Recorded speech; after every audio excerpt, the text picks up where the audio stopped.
Welcome to Time of Death. This video is for informational purposes and in no way meant to glorify or condone violence. In today's video, we'll be discussing the murder of Denzel Joseph Gordon. Gordon was shot and killed on Wednesday, March 27, 2019, near East 101st and Grape Street in Watts, according to LA County coroner records. Jesse Spicer and Kelly Frederick were subsequently arrested and charged with the murder. The following is the evidence at trial. Brothers Isaiah Gordon and victim Denzel Gordon lived at the Jordan Downs apartments in Watts. Both were members of Grape Street Crips, and Denzel was known as Poppy. The Grape Street Crips dominated the area around Jordan Downs. Its rival, the Bounty Hunter Bloods, claimed the area around Nickerson Gardens, also in Watts. On March 27, 2019, sometime before 7:23 p.m., Isaiah and the victim were on Grape Street and 101st Street where their aunt lived. Isaiah had driven there in his Camaro, which the victim wanted to test drive. When the victim returned after driving the car for a bit, he turned it off. The car wouldn't restart, so the victim went to go get jumper cables. Meanwhile, Isaiah was getting something from the car when 4 gunshots were fired. The victim was shot in the stomach and died later that night.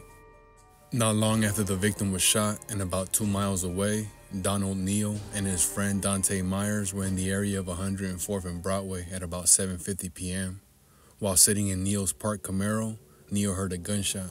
Unsure of where the shot came from, he drove away but lost control of the car and crashed into a gate. The car had a bullet hole in its rear. When the police arrived, they found parked nearby the car used in both shootings, a red Nissan Rogue that had been reported stolen 1 week before. A backpack containing items with defendant Spicer's name on them, including his school ID card, were in the car. Just hours after the victim died, in the early morning of March 28, 2019, Isaiah told Detective Peter McCoy what happened. A burgundy truck pulled up. They said bounty hunters and they shot the victim. Although Isaiah said he didn't recognize anyone in the truck, the passenger shooter kind of looked like this boy named Jesse from Nickerson Gardens. Isaiah couldn't really see the shooter's face because he low-key covered his face with his other arm. The shooter wore a black hoodie and was hanging out of the window. Isaiah told the detective that he knew the shooter's name was Jesse because some girl told him, and Isaiah recognized Jesse from Instagram.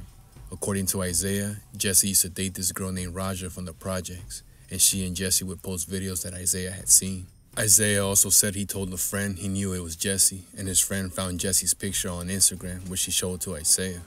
From a photographic six-pack, Isaiah identified defendant Spicer as the man he saw hanging out of the car, saying he recognized the side of his face. Video surveillance from the Jordan Downs complex captured some of the events.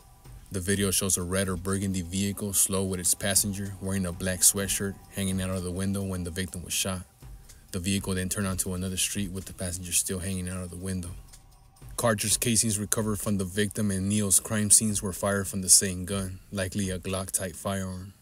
42 latent prints were found on the Nissan Rogue, and a criminalist matched 33 of them to 10 people. 8 prints were defendant Spicer's, including 1 from the outside driver's side front door, 2 from the inside driver's side door jamb, 1 from the outside passenger side rear window, and another from the outside passenger side front door handle. Defendant Frederick's thumbprint was on the inside passenger side rear door window, and his palm print was on the hood. There is no way to tell when the prints were left on the car.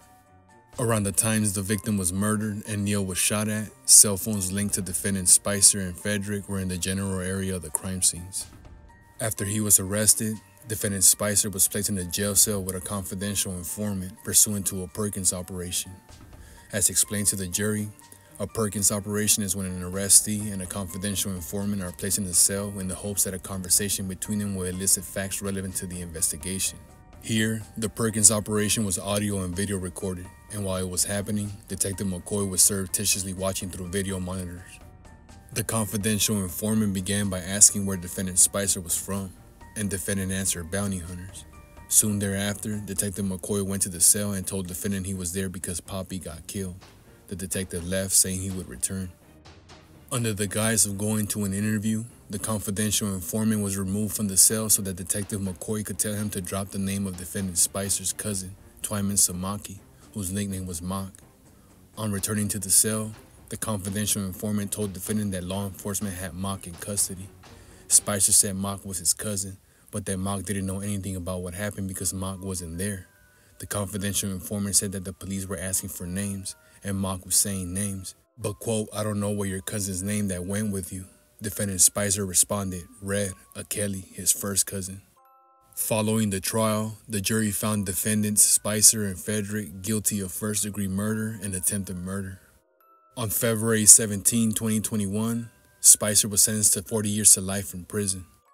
On April 20th, 2021, Frederick was sentenced to 32 years to life in prison. Denzel Joseph Gordon was 21 years old at the time of death.